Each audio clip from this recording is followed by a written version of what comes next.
Hello everyone. Good ways to support me are Patreon, Instagram, and kind of TikTok.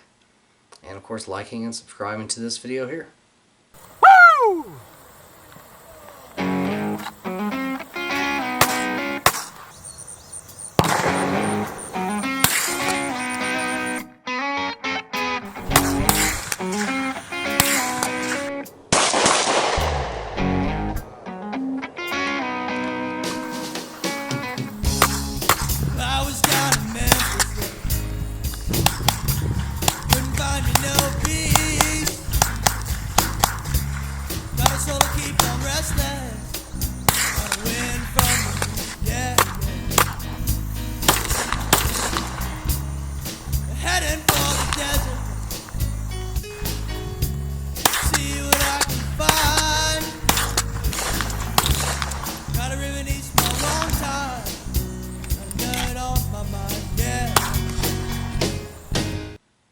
Hello everyone, James Donaldson here with The Contemporary Gentleman, and I'm bringing you a video on Glocks. Why is it a big name? Why does everyone talk about them? One time I read a very interesting story about an attempted terrorist attack somewhere in Texas, and it was on some kind of convention, and basically this off-duty cop who was performing security guard duties shot these two guys as they got out of the car, I think in body armor. It was very clear they were there to do some damage, and he shot them in the head from a pretty impressive distance. And the article mentioned specifically he shot them with his Glock in .45 caliber. It's pretty much one of the most irrelevant things I've ever seen in an article, but at the same time, I am a Glock guy, for sure. So, let's talk about what makes them so special, and why people think they're a big deal, at least to a degree. A lot of people, not everybody. So, stay tuned.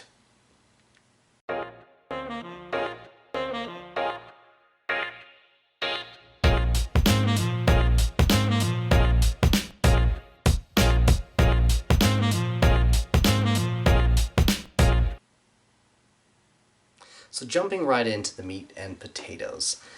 Gaston Glock. He started manufacturing curtain rods, and then various military supplies such as e-tools, which is, we call them e-tools, engineer tools, or basically a folding shovel for the military, for the Austrian military, because he was Austrian and lived in Austria and made Austrian things. So then the military came out and said, well, you know what, we want a semi-auto pistol that's 9mm. It holds 8+ rounds, so 8 or more rounds. We want there to be less than 58 parts, and it must be ambidextrous, which Glock delivered on, now that I think about, all of it but one, but technically all of it. So, Glock, in that contract, they entered their Glock 17, which the closest thing I have to that is this Gen 3 17L. So imagine the barrel shorter, not threaded. Yeah, that's what I like about Glocks. Anyway, they entered that, and they beat out Sig Sauer with their 226. So Sig had been in production, making very good firearms for a long time, as well as their P220. So their P226, P220, so 9mm and .45 caliber in essence. And then HK's P7, which is a mythical gun that I love. Never gotten to fire. Seen it in person once. Awesome gun, not without its issues, but H&K had been making guns, very good guns, for a long time. They got beaten out by Glock, and of course Beretta with their M9, which the Army adopted at the same time, also choosing the M9 over the 226. The Army was high, I don't know what's wrong with them. Anyway, Glock beat out all of them, and they produced a weapon that was definitely semi-auto, definitely 9mm. It held 17 rounds. Their first rendition held 17 rounds, and the 17 to this day still does. They called it the 17, as I understand, because it was their 17th patent filed on the project. Now, since then, I think the numbers are just in order. They don't really have anything to do with specific patents. So that's what I understand now. I'm sure some keyboard warriors are going to come in here and berate me. Go for it. Have at it.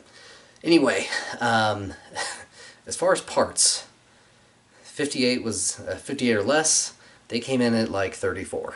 So, awesome job, Glock. I just love the story of a guy who didn't know anything about firearms, went and crushed a contract. Everyone loves an underdog. He's the most American Austrian ever. Anyway, and as far as ambidextrous, later models are way more ambidextrous. Of course, it wasn't until the Gen 5 that the slide release was actually ambidextrous. But, and it wasn't until Gen 4 that the magazine catch was ambidextrous. But I digress. Glock really did an awesome job. The weapon was also polymer framed. Now, these polymer framed, Glock was not the first company to do that. A lot of people don't understand. The VP70, excuse me, was the second polymer framed weapon. Steyr actually made the first, or Steyr. I don't remember what it was called. Kind of irrelevant because we're talking about Glocks. So either way, polymer just wasn't really that trusted at the time until Glock came in and had an incredible weapon that performed regardless of it being plastic. Now, a lot of people like to talk about, oh, you know, it's like Die Hard would talk about, oh, it's a porcelain gun, and people thought it, all these mythical ninjutsu facts about it. The gun is actually 83% metal, so do keep that in mind, that it's very metal gun. Definitely gets picked up by metal detectors. I'm sure the TSA can tell you all about that. Now, since then, since that original contract, Glock saw an application in the U.S. LEO market, law enforcement officer market. Basically, while some had semi-auto pistols at the time, most of them were still rocking old Smith & Wesson revolvers. Meanwhile, the civilian market, being what it was, criminals were getting access, whether imported illegally or they were illegally obtaining them, or whatever means from the civilian market, they were getting guns that were obviously way more effective than 6-round revolvers. So Glock swooped in and said, hey, you already have a gun that doesn't have a safety, so don't worry about having a gun with a safety. And even then, watch my video on weapon safeties. But there's definitely an application for a semi-automatic pistol without a manual safety. It does have internal safeties, which we'll talk about. But they came in and said, hey, this gun holds a ton of rounds. It will fire no matter what, which is true. And basically, it was such an upgrade at such little cost. Now, another big thing about Glock, and even to this day, but especially more so back in the 80s when they came out, was they were so inexpensive to make because it's so few parts, simple materials. The polymer was extremely inexpensive to form and to attain. So that made the consumer price for the gun very inexpensive compared to other guns, especially something like a 1911, which holds way less rounds. It's an all-steel frame. Now, it does have its benefits over a Glock, such as Glock triggers, they're improving, and I still use stock triggers, but nothing to write home about. Anyway, so the police, law enforcement market jumped on these guns, and eventually federal agencies did as well. Now, to this day, Glock maintains roughly 65% of the current market in the U.S., I want to say, not the world. It's probably even more percentage in the world, but that is in the U.S. So, even to this day, Special Forces uses Glocks for the most part, and Navy SEALs, there's a big thing recently, in the last couple of years, they adopted the Glock 19 as their primary service arm, retiring the SIG P226. So, now, those kinds of guys can get access to different stuff and do kind of whatever they want, so doesn't mean everybody's using Glock, but it's definitely big that this is the primary firearm of choice. And trust me, that was probably after a lot of evaluation. Now, the draw. So, what is the draw to these firearms other than what we already discussed? Well, we're rolling a picture here of breakdown of 1911, which was a common pistol at the time, versus a Glock. Yeah, Glock, way simpler. Now, the oversimplicity of it all, roll in some more footage. Very, pretty much cookie cutter, as I like to call it. They pretty much have the same design for every gun, so not much to change for tooling or CNC or other things. And of course, no manual safety. So when you look at drawing one of these, As long as you have a round in the chamber, it's ready to fire. So as long as the trigger is protected, which is what every holster should do anyway, whether it's striker fired or not, draw it out, and of course, just pull the trigger. So that is that makes for really effective production, where they're not having to change materials. You really have two different types. You have your 9mm frame, of course your slide too. Then you have which applies to 40 caliber. I will add 40 caliber, 357 sig, 9mm. All use kind of the same frame. So technically, you could just swap out barrels, maybe an extractor, definitely a magazine, and you can kind of change the caliber of your Glock, which is really nice if you don't want to own or pay for several guns. Then you have your 10mm and your 45. These are thicker, both in the slide and the frame. Obviously, they're handling more abuse from the rounds that they fire. So really, you're making two different thicknesses, and then of course different lengths between the grip and the slide. So, and the frame, I guess, to some degree. So basically, oversimplification, but very effective for marketing, very effective for shooters. For me, I'll talk some about why I can't get away from them, but a lot of that has to do with pretty much the similarity between every single one. Versatility, like I said, you can add lights to them, you can remove them, you can, for some of these guns, just move the slides around. So like a 19 to a 45, which of course have nothing to do with caliber, so both of those being 9mm. You're looking at very modular, versatile gun. Again, that's a huge pro for firearms, especially where I can just have this one slide in the middle here and have the assortment of grips, lights, magazines, where most of your money's in the slide. The slide's the most expensive part, I would say, other than the suppressor. And so buying an optic, which is also can be expensive, and night sights and threaded barrels, I only had to buy one of each of those, or one set. So that made it pretty nice as far as being able to move things around, having two grips. You know, this is kind of a brainchild I thought of, but I call it my Glock box. Either way, now cost of the gun, like I was saying, extremely inexpensive. My CCW gun was made in stages, but that's me kind of fiddling around. Basically, if you're active military, law enforcement, first responder of some kind, I think there's a couple other caveats, you can get these guns right around $400, which for a gun with its level of reliability and durability, and a gun that's probably more accurate than most people that are using them, meaning that they need a lot more training to get to the point where they're going to say this gun's not accurate. That's an incredible deal. And even then, you're looking in probably the 500 range, especially for a used one. So if you're seeing a Glock in the 400 range, even gently used, buy it. If it's very used, the 300 range, probably still buy it. If you need a gun, you don't want to pay much money, I would definitely recommend buying one of these, even beat to hell, over buying one or buying a new version of something like High Point or even a Taurus or something like that, which I'll get into. Now, moving on to the next.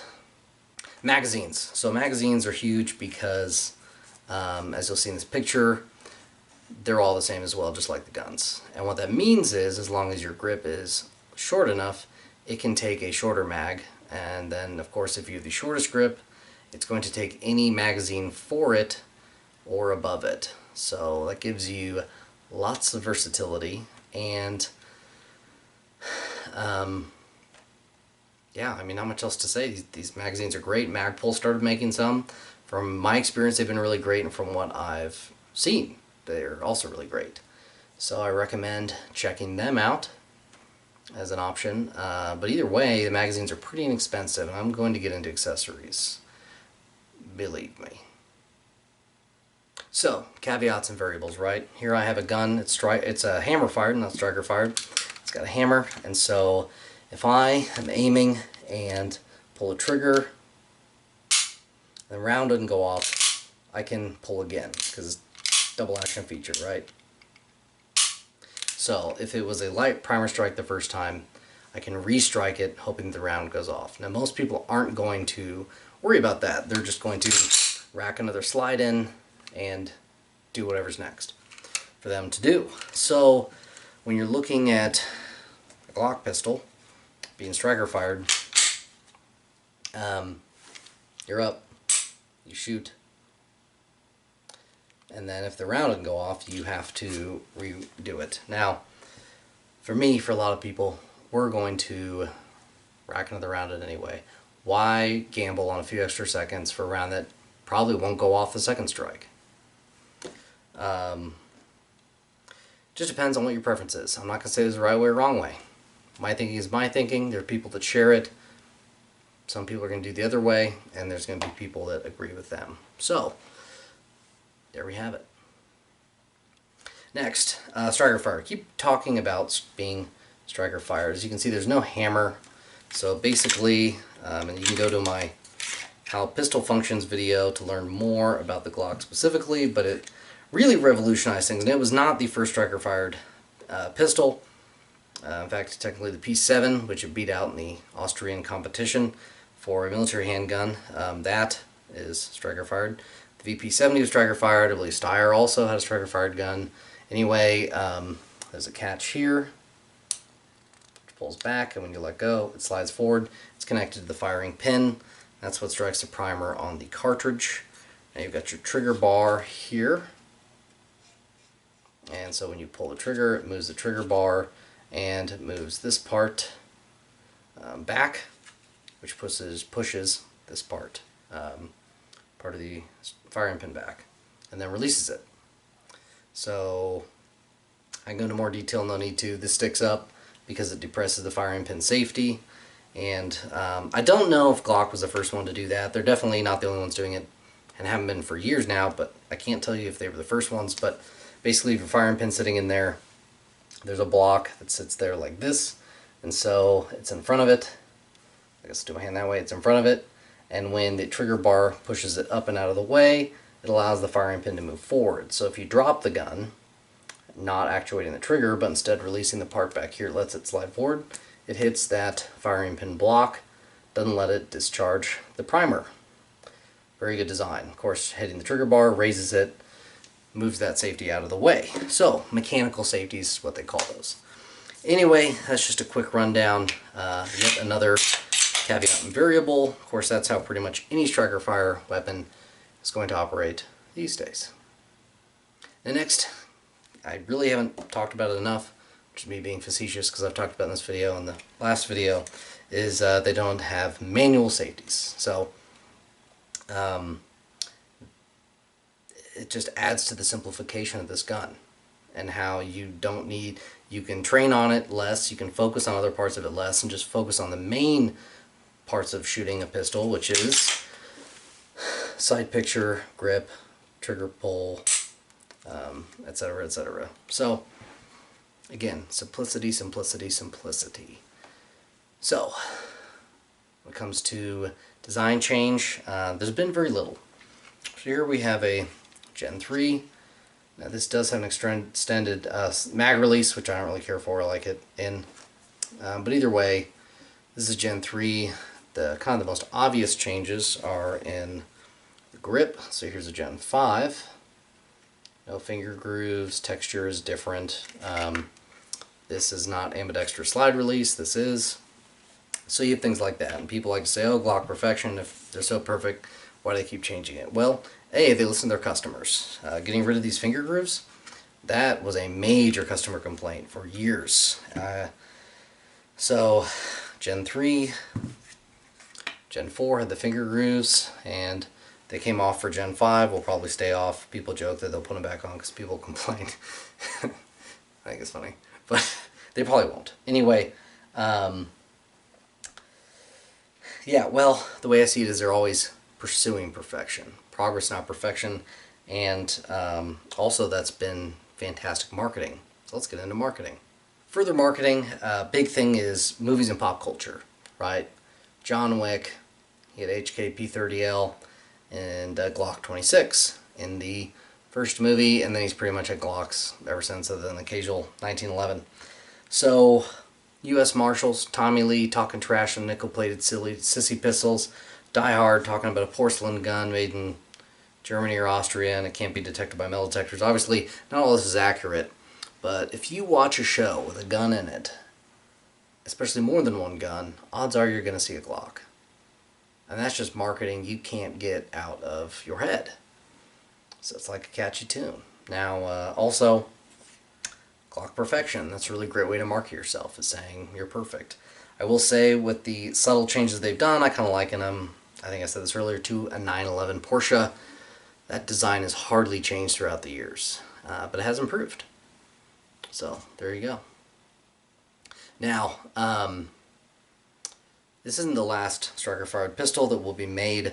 HK currently makes them. Walther, FN, Smith & Wesson. These are all other great brands that I've mentioned. I haven't said any brand that I wouldn't recommend to somebody. I don't have personal experience with all those brands. For instance, Smith & Wesson I have little to no experience with, but I constantly hear good things. People that do a lot more shooting than I do use them and have shared their thoughts with people where I could be a part of that learning process. So I will throw Smith & Wesson on the table. HK I've owned, Walther I've owned. Love them. Owned one FN. It was great. Had a friend who had different FN. It was great. These are all great guns. You're talking guns that are polymer frame on the bottom now, and they're striker fired. For that matter, some of those guns you can get hammer fired as well. I recommend those too. So, let's get in the next part. But my insert brand here is cheaper and does the trick, or it works just fine.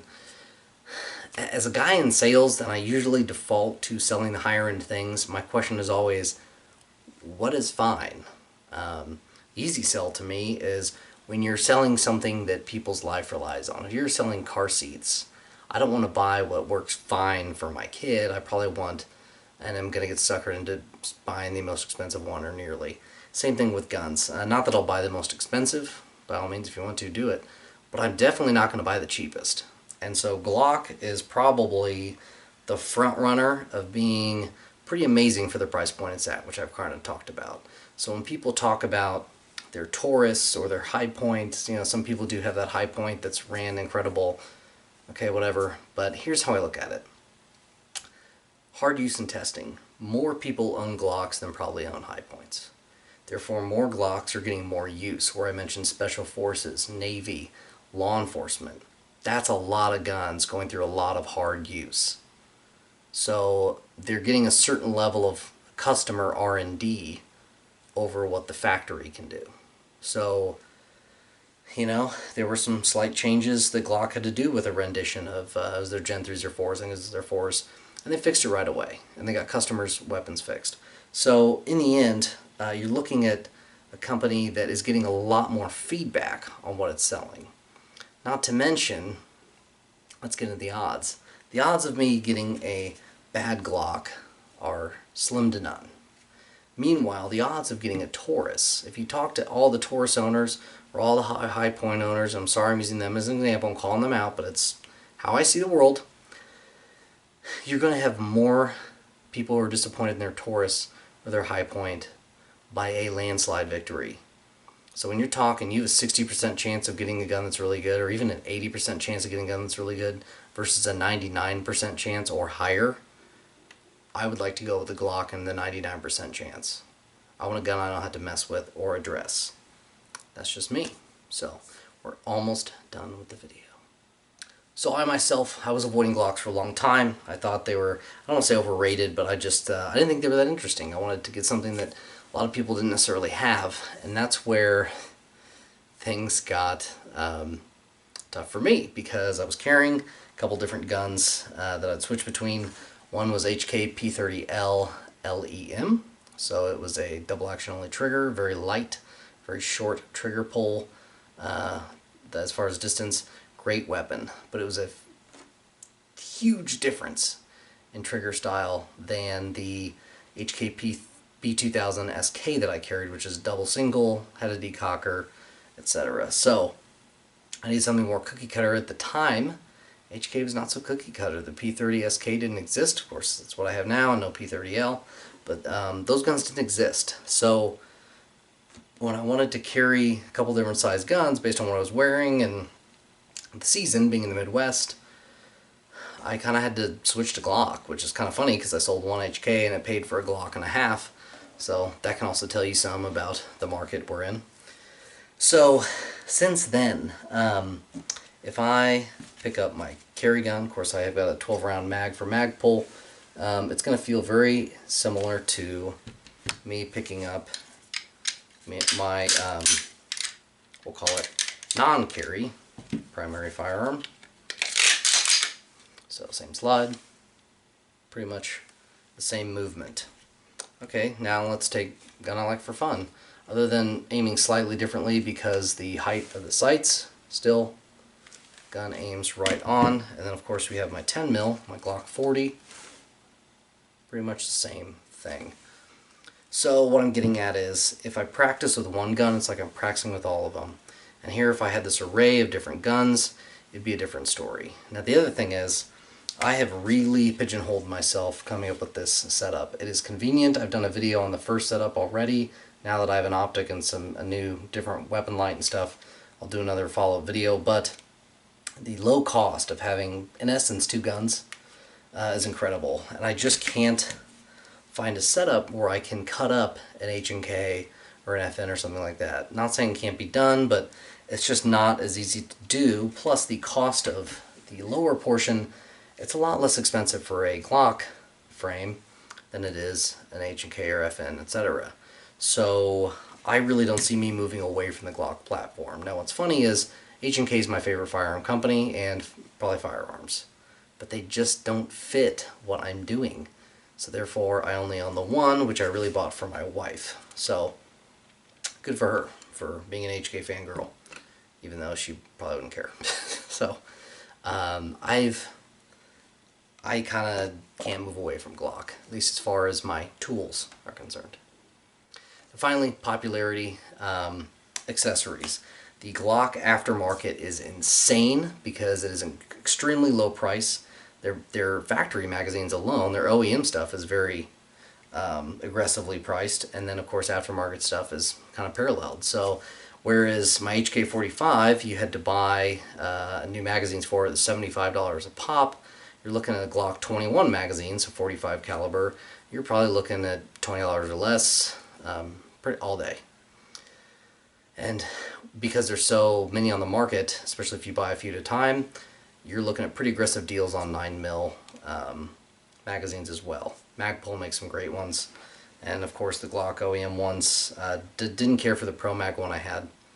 So anyway, I digress, but the aftermarket market is insane. People can mold their own lowers, they can mill their own slides. Some people have made Glocks into $3,000 guns. That's not my bag. I pretty much keep them as stock as I can, other than, you know, lopping off half the grip. But there we have it. So finally, the close. So in the end, buy whatever pistol makes sense for you. Your budget, your hands, whatever you plan to do with the gun. You know, have one that's cut for an optic already versus milling, or buy one cheap and mill it. Either way, my point is, buy what works for you. Because at the end of the day, these are tools that are to fit a job and fit an individual. So, that said, if you ask me what guns I'm going to recommend, Glock's name is going to be at the top of that list for all the reasons that I just mentioned. So, this has been James Donaldson with the Contemporary Gentleman. And until next time, keep your composure.